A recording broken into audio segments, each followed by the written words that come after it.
Welcome back to the Deep Dive. We have a massive stack of reports to get through today. Fresh intelligence from Microsoft, forensic breakdowns from Bitdefender, some really alarming data on macOS threats from Flare, and a deep look at new loader techniques. It is a heavy stack today, and frankly, a little unnerving when you put it all together. It is. And honestly, looking at all of these sources, the theme that keeps jumping out at me isn't necessarily about complex code or, zero-day exploits. It's about psychology. Absolutely. We are looking at a concept the industry is calling procedural trust. Which sounds academic, doesn't it? But it's actually, I think, one of the scariest things on the network right now. It really is. Yeah. I want to start by setting the scene for everyone listening. Usually when we talk about being hacked or compromised, you picture a slip-up. You clicked a link you shouldn't have. Right. You open an attachment that looks sketchy, but, you were tired. You were tricked. Right. Passive victimization, you were the prey, something happened to you. Exactly. Ah. But I want you to imagine a scenario where you aren't tricked into clicking a hidden link. Imagine a scenario where you are the one hacking yourself. You are the one opening the terminal. You are the one typing the commands. And you're doing it because you think you're being smart. You think you're fixing a problem. That is the terrifying brilliance of this whole ClickFix phenomenon. Right. It weaponizes your desire to be competent. It weaponizes your impatience with technical glitches. It turns your own helpfulness against you. And that's what we're breaking down today. But we aren't just looking at the social engineering aspect. We have a major technical shift to discuss. Yeah. As of this week, February 15th, 2026, Microsoft has flagged a new evolution of this attack. Yeah. The bad guys have moved the staging phase, the part where the malware sets up shop entirely off the web. They've moved it into the background noise of the internet, into the DNS traffic, just hiding in plain sight. So here is our mission for this deep dive. Right. We are going to deconstruct this new attack vector. We're going to look at the specific mechanics of how they are weaponizing the nslookup command, a tool I use almost every day. We all do. We're going to explain why they're doing it, tactical advantage. And for the learners out there, our junior analysts, threat hunters, and sysadmins, we're going to do a proper hunter's guide. We're going to walk through exactly what you need to look for in your SIEM or your logs tomorrow morning to catch this. We'll also connect the dots between some big players, Model Rat, Luma Stealer, and Castle Loader. And we're going to take a hard look at the macOS landscape. Because if you think your Mac is immune to this procedural trust abuse, we have some bad news about crypto wallets. Yeah, the Macs don't get viruses era is officially dead and buried, if it was ever alive to begin with. So buckle up. We're going deep on the mechanics of trust and the mechanics of DNS. Let's dive in. Let's do it. I want to start with the mechanism itself, this new ClickUp trick. Yeah. But before we get to the command line, we need to set the stage. How does a user even get to the point where they are manually running network commands? Starts with the ClickFix lure. You're browsing the web, maybe you're on a streaming site, or you're looking for a cracked version of some expensive software, which, by the way, is always a bad idea. Always. Suddenly, an overlay pops up, and it looks legitimate. It looks like a Google Chrome error message or a Microsoft Edge alert or a CAPI-CAA verification. It's designed to mimic something you trust. And it doesn't just say, click here to download update. That's too obvious now. No, that's the old way. We're trained to spot that now. Yeah. This overlay says there is a technical error. To fix it, you need to verify you are human, or you need to update your DNS cache manually. It gives you a script. A block of text. Exactly. It says press Windows key plus R to open the run dialog, paste this script, and hit enter. Ctrl plus C, Windows plus R, Ctrl plus V, enter. It's a muscle memory combo for power users. I mean, I do that 10 times a day to launch Notepad or CMD. Exactly. And that is the procedural trust. You trust the procedure. You've done it 1,000 times. You think, oh, this is a technical fix. I'm bypassing the dumb browser UI to get things working. You feel like an insider. And by doing that, you are bypassing a really key Windows security feature, the mark of the web. That's a critical concept here. Oh, absolutely critical. Can you explain that for the listeners? Because it's the reason this whole attack vector even works. Sure. So effectively, when you download a file, say setup.exe- from the internet, using a browser, Windows tags it. It adds this hidden piece of metadata, a little flag called the zone.identifier. Right. And that flag basically says, hey, this came from the wild, scary internet. Be careful. And because of that flag, Windows Smart Screen checks it. The antivirus scans it more heavily before it runs. It's the digital equivalent of a custom sticker on a package. It signals that it needs extra inspection. perfect analogy. But when you copy text to your clipboard and paste it directly into the run dialog or into PowerShell, there is no file transfer. There is no file to tag. There's no zone.identifier. Exactly. Windows assumes you wrote that script. It assumes you're the administrator and you know what you're doing. You are short-circuiting all of those built-in security controls. Exactly. You are the vulnerability. Your actions are the exploit. Okay, so the user pastes the script. In the past, this script would just use PowerShell to download a file from a website. We'd see invoke web request or curl commands in the logs. Or frigate. But defenders caught on. I mean, if a firewall sees PowerShell reaching out to bad-dacsite.com, evil.exe, it kills it. It's loud. It triggers every alarm in the SOC. It's a pretty obvious signature at this point. So what is this new Microsoft disclosure? What's the evolution that makes this week's news so important? The evolution is that they stopped using PowerShell to download files over HTTP. They're getting quieter. Instead, they are using cmd.exe to trigger nslookup. nslookup, name server lookup. I use this all the time to check if a website is resolving to the right IP. nslookup.google.com. Simple diagnostic tool. It's a trusted, built-in administrative tool. It's on every Windows machine since forever. But in this attack, the script doesn't query Google. It queries a hard-coded external DNS server controlled by the attacker. And it's not even asking for an IP address, which is the whole point of nslookup. That's the real trick. It doesn't ask for an A record, which is the IP address. It's actually looking for something else. That's the part that confuses me. nslookup is for finding IP addresses. What else can you get from it? You can get text. DNS is surprisingly flexible. You can store text notes in DNS records. These are called TXT records. They're usually used for verifying domain ownership, like when you set up a new website and Google asks you to add a verification string to prove you own the domain. Right, paste this code into your DNS to prove you own it. I've done that a dozen times. The attackers are abusing that same mechanism. The script runs nslookup, hits the attacker's server, and the server replies. But it doesn't reply with an IP, it replies with a chunk of text. And that text is? That text is the malware, or at least the next stage of it. It's the instructions for the next step. That is wild. So there is no file being downloaded in the traditional sense. The malware is literally written inside the phone book entry. Precisely. The script on the victim's machine captures that text output from nslookup. It parses, it strips out the garbage headers, and then it executes that text as code right there in memory. But wait, the source material mentions they're specifically looking at the name field in the response, not just TXT records. Why is that distinction important? That's a really good catch, because sometimes TXT records are monitored. Some advanced security tools do look at the contents of TXT queries because they know they can be abused. So the attackers are moving to an even more obscure field. Exactly. The name field in a DNS response, that's usually just repeating back the domain you asked for. It's considered benign. However, if the DNS server is malicious, it can put anything it wants in that name field in the response packet.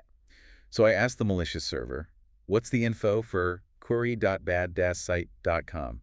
And the server replies, the name you are looking for is PowerShell anti blah, blah, blah. Exactly that. The script on your computer then takes that full response, it splits the string, it grabs the code after the word is, and just runs it. This seems like a lot of extra steps compared to just downloading a file. Why go through all the trouble of encoding your malware into DNS records? Why not just find a better way to download a file? It's all about blending in. Think about a corporate network. What is the one protocol that is almost never blocked, never inspected too deeply? DNS. You have to resolve domain names or the internet breaks. You can't browse, you can't email, you can't do anything without DNS. Exactly. You can block HTTP, you can block FTP, you can inspect HTTPS traffic if you have a fancy proxy doing man-in-the-middle decryption. But DNS, it's UDP port 53.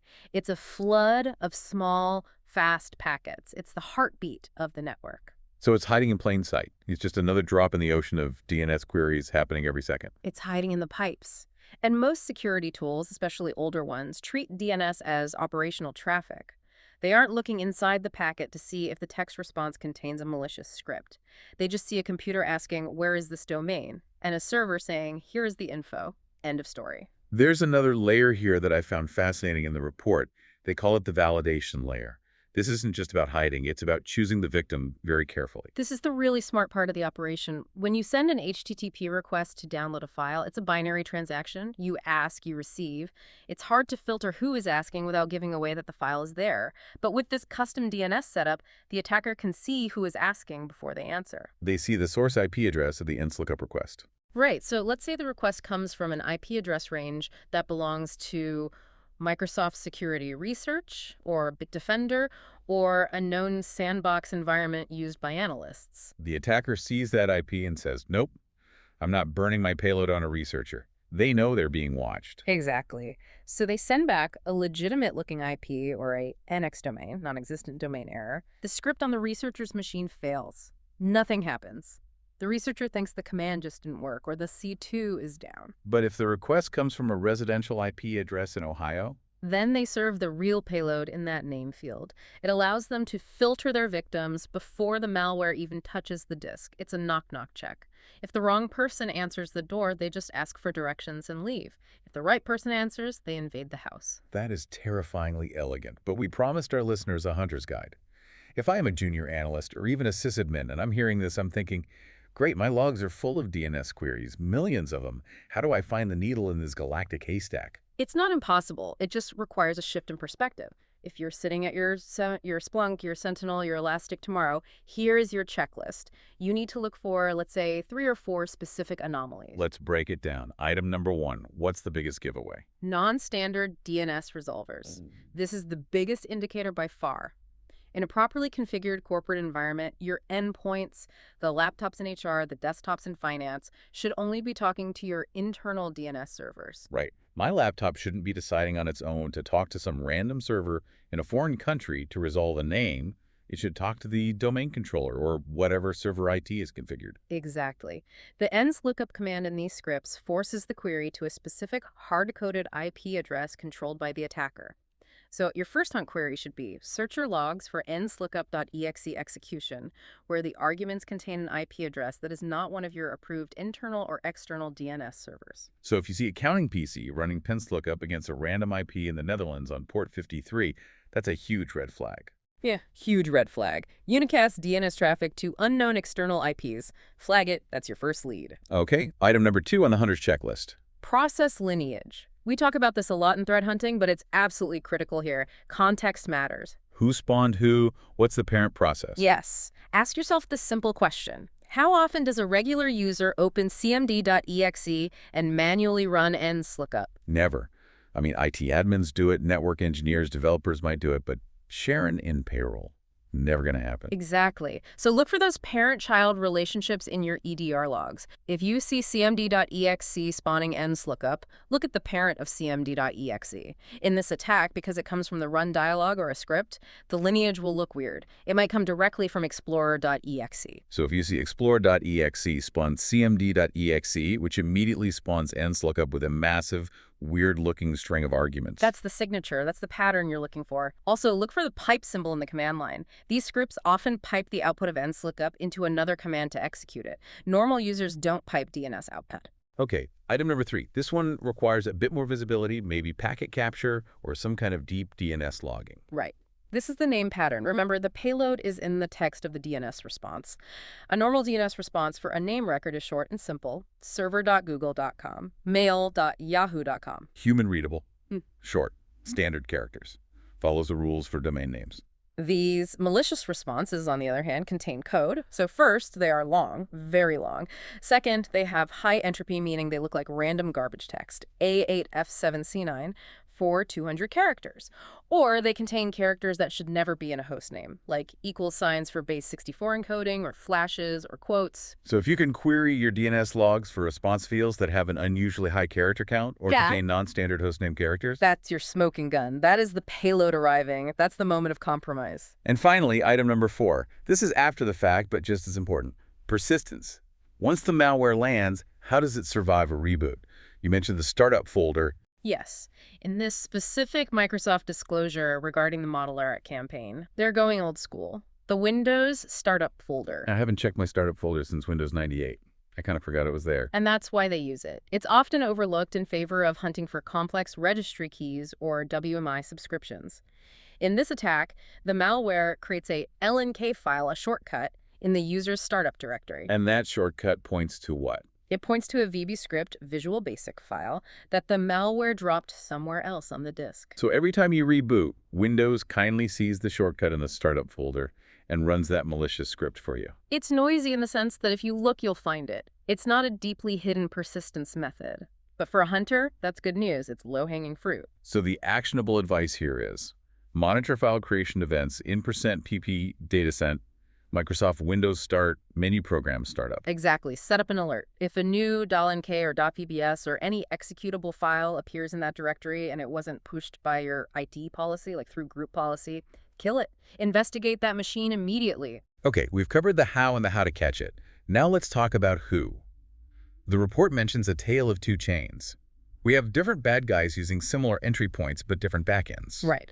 This ClickFix lure is like a universal key that opens the front door, but once inside, different groups do different things. We have two major malware families adopting these techniques, but they are doing it slightly differently. First, we have Malware. Malware. Sounds refreshing, like a new brand of beer, but I assume it's not. Definitely not. It's a Python-based remote access Trojan, RAT, and it's the one specifically using this nslookup DNS staging trick we just dissected. Okay, walk us through the Modelo chain quickly, step by step. All right. Stage 1. The user runs the nslookup command from the fake fix. The script grabs the initial instructions from that DNS name record. Here is where it pivots. That initial script's only job is to download a ZIP file from an external server, as is swsapdev.com. AZUSAPDev, Azure Web Services App Dev. That's clever spoofing. It looks just plausible enough to fly under the radar. Very clever. Inside that ZIP is a malicious Python script. This script runs reconnaissance. It figures out where it is, what antivirus is running, what the domain name is. Then it drops that VB script for persistence in the startup folder we just talked about. And finally, it launches the main payload, Malware. And once Malware is running, game over. They have full control. They can steal files, record keystrokes, turn on the microphone, whatever they want. It allows them to pilot the machine remotely. Now contrast that with the second player mentioned in these reports, Luma Stealer. Luma is a huge threat right now. It's an information stealer. Its primary job is to grab passwords from your browser, cookies, credit cards, crypto wallet data. But in this campaign, they are relying on a different loader called Castle Loader. This is associated with a threat actor group called Grey Bravo. Castle Loader. Yeah. Sounds defensive, like it's protecting something. It is defensive. And that's the key difference in its philosophy. Castle Loader is paranoid. It uses the fake CAPI-TCHA bait, but instead of the DNS trick, it often executes an AutoIt script. And before it does anything malicious, it runs a whole battery of anti-analysis checks. It checks if it's being watched. It's looking over its shoulder. Constantly. Yeah. It asks, am I in a virtual machine, like VMware or VirtualBox? Is there a debugger attached? Is the screen resolution suspiciously small? Why screen resolution? That seems like an odd check. Because sandboxes, the automated tools security companies use to test malware, often run in a virtual environment with default low resolutions like 800 by 600 or 1024 by 768. Real user monitors are 1080p or 4K. It's a simple but effective way to guess if you're in a lab. That's smart. And if it finds any of those things, if it thinks it's in a sandbox, it plays dead. It just shuts down. It terminates itself and will not decrypt or launch the final Luma payload. This makes it incredibly frustrating for analysts because if you just run it in a standard sandbox, nothing happens. You get a false negative. The malware looks benign. So to summarize the difference, Malware is using DNS for stealth to get in the door, and Castle Loaders is using environment awareness to avoid being seen by researchers. But here is the twist. The report found a connection between these two seemingly separate campaigns, right? Yes, the smoking gun. Even though the delivery chains are different, one uses DNS staging, the other uses Castle Loader, they appear to share infrastructure. How so? What was the overlap? The researchers found a domain used by Castle Loader. The name is almost comical. It's testdomain123123.shop. Testdomain123123. That is the laziest domain name I have ever heard. That's what I use when I'm testing something myself. It's budget, but it gets the job done. And this same test domain was also flagged in other threat intelligence feeds as a command and control server for a Luma stealer. So that implies a direct link. It implies collaboration. Either these two malware gangs are working together, or more likely they are renting from the same malware as a service provider. They're customers of the same underground hosting service. They're using the same landlord? Exactly. Shared hosting for bad guys. It shows that the ecosystem is interconnected. You aren't just fighting one guy in a hoodie, you're fighting a complex, resilient supply chain. I want to briefly touch on two other names that popped up in the research, Stealarium and Atomic Stealer. How do they fit into this ClickFix picture? They show the sheer versatility of this entry vector. Stealarium is interesting because it's an open source .NET stealer. The attack chain there is a complete Rube Goldberg machine. It's almost absurd. Okay, lay it on me. It starts with a classic phishing email, which leads to a password-protected ZIP file to evade email scanners. Inside that is a malicious SVG image file. An image file. Yes, a scalable vector graphic. But when you try to open it, it's crafted to trigger a browser action that presents the user with the ClickFix instruction. That is a lot of hoops to jump through. It is, but once the user executes the PowerShell from the ClickFix instructions, it downloads the Stealarium payload. It just goes to show that even low-level open-source malware is being deployed with these more sophisticated social engineering techniques. And Atomic Stealer. That brings us to a different operating system entirely, doesn't it? Yes. Amos, or Atomic Stealer, targets Mac OS. And that's a perfect segue because I know a lot of people listening are sitting in front of a MacBook right now thinking, glad I don't have to worry about cmd.exe or PowerShell. Oh, stop right there. That mindset, Macs don't get viruses, is such a dangerous myth. And according to the analysis from Flare, it's a myth that is costing people a lot of money. A lot of money. The target on Mac is very specific and very lucrative right now. Crypto, specifically cryptocurrency wallets. The threat actors know that Mac users are often high-value targets: developers, creatives, early adopters, people with crypto portfolios. So they are targeting the wallet software itself, like MetaMask and Exodus. Exactly. They are targeting over 203 different types of browser wallet extensions and 18 types of desktop wallets. They have a comprehensive shopping list. And one of the main players here is Odyssey Stealer. This sounds like a video game. It's actually a rebrand of a malware called Poseidon, which was itself a fork of Atomic Stealer. The lineage runs deep. It's the same code, just with a new coat of paint. How does Odyssey get on the Mac? Is it the same fix trick? Very similar, just adapted for macOS. Yeah. They use malicious AppleScript files disguised as compatibility fixes. You're trying to install something and it says, oh, this software is for Windows, but run this script to make it work on your Mac. And when you run it, it pops up a dialog box asking for your admin password to make changes. Or even sneakier, it tries to forge TCC authorizations. TCC, Transparency, Consent, and Control. That's the macOS system that gives you those pop-ups.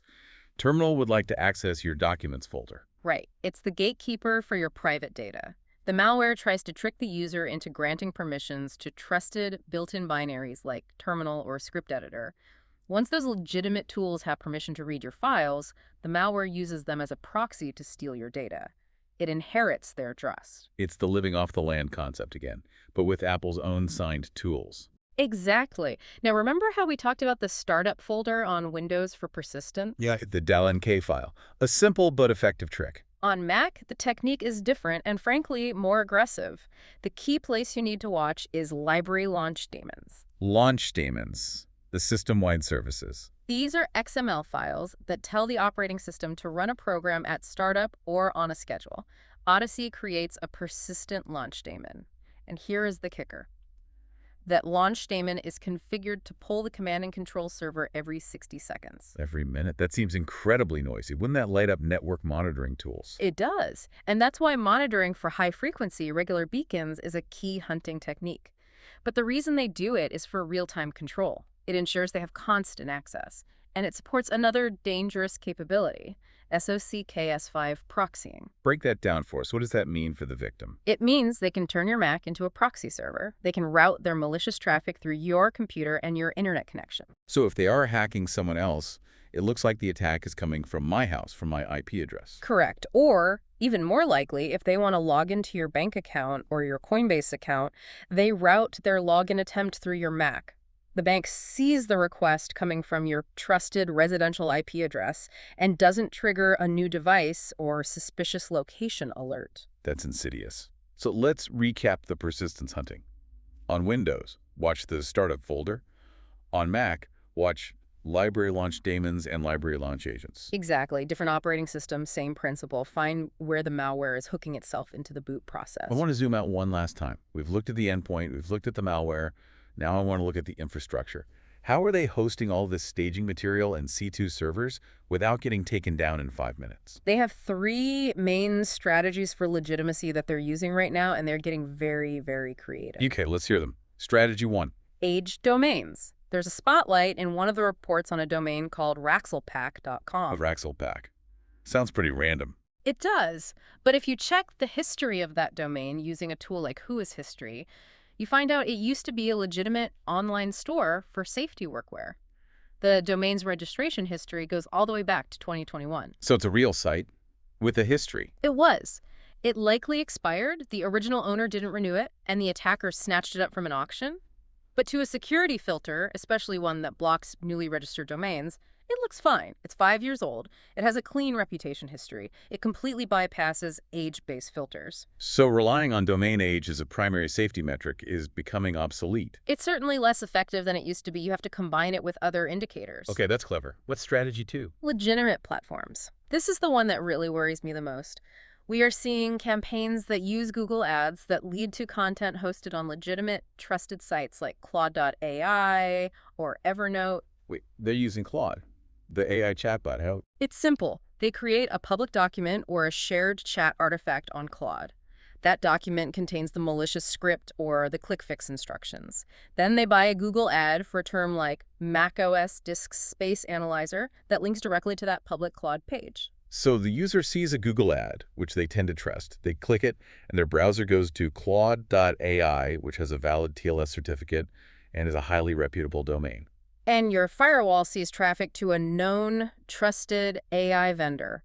Your web filter sees a legitimate cloud service. It's all green lights. The malicious content is hidden inside a trusted container. That is incredibly difficult to block without just blocking the very tools we use for work every day. Exactly. Legitimacy is the ultimate camouflage. And strategy 3. This one sounds like it belongs in a cyberpunk novel. Ether hiding. Ether hiding, like from Ethereum. Precisely. This involves the blockchain, specifically in this case, the Binance Smart Chain, or BNB. Okay, how does that work? This sounds complicated. So imagine you've compromised a WordPress site. You inject a malicious script onto the page. But normally, that script needs to point to a malware server, right? It needs a URL like download-virus.com payload.js. Right. And as soon as defenders find that URL, they block it at the firewall, they get it taken down. The clock is ticking. With ether hiding, the script on a WordPress site doesn't have a hard-coded URL in it. Instead, it has a blockchain address and instructions to query the Binance Smart Chain via a public API. It looks up a specific transaction or a piece of data stored in a smart contract. And inside that blockchain transaction is the current active URL for the payload. Okay, I get it now. Why go through all that effort? What's the advantage? Because the blockchain is immutable and decentralized. You cannot delete a transaction. You cannot call the manager Bitcoin or the manager of Binance and say, please take this malicious content down. It's etched in a distributed ledger forever. So the command and control infrastructure for pointing to the payload is permanent and uncensorable. As long as that blockchain exists, that pointer exists.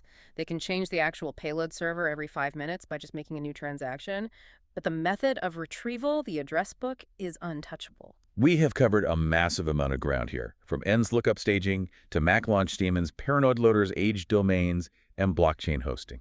It's a complex, adaptive ecosystem. It's not one single trick. So let's bring it all back home.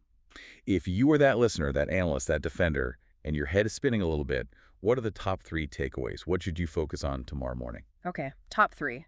Number 1, watch your DNS. Do not ignore nslookup.exe traffic. Hunt for those queries going to non-standard external resolvers. It is the new frontier for staging, and it's happening right now. Number 2. Number 2, watch the startup locations. Whether it's the startup folder and its LNK files on Windows, or the launch daemons and launch agents on Mac, persistence is where they are often most vulnerable to detection because they have to write a file to the disk somewhere. That's a forensic artifact you can find. And number 3. Number 3, process lineage. Context is everything. If cmd.exe is spawning network tools like nslookup under a normal user's account, that is not normal. That is suspicious. Investigate it. And for the regular users listening, not the security pros, what's the one piece of advice? Stop copying and pasting scripts you don't understand from websites. If a website asks you to open the run dialog or terminal to fix a problem, close the tab. That is not how legitimate software works. It seems so simple when you say it like that. It is, Yeah. but that's the challenge of procedural trust. It feels like a helpful shortcut. I want to leave our listeners with a provocative thought to wrap this up. We spend millions, billions on firewalls, EDRs, AI-powered detection. We have entire industries built on cyber defense. We do, a massive industry. But these attacks, ClickFix, DNS staging, they rely on living off the land and living off the user. They use built-in tools like nslookup that we can't get rid of because we need them. And they exploit the user's own willingness to be helpful and competent. It sidesteps the entire technology stack. It doesn't care about your fancy firewall if the user is the one inside the network typing the commands. So a question I want to leave everyone with is this. If the attack relies on the user trusting a procedure rather than a file, can technology ever fully solve this problem? Or have we reached the point where cybersecurity is no longer a computer science problem, but purely a psychological one? That is the ultimate question. We can build better filters, we can build better alerts, but we haven't found a patch for human nature yet. Something to mull over while you're checking those DNS logs. That's it for this deep dive. Stay curious, stay suspicious, and keep diving deep. Stay safe out there.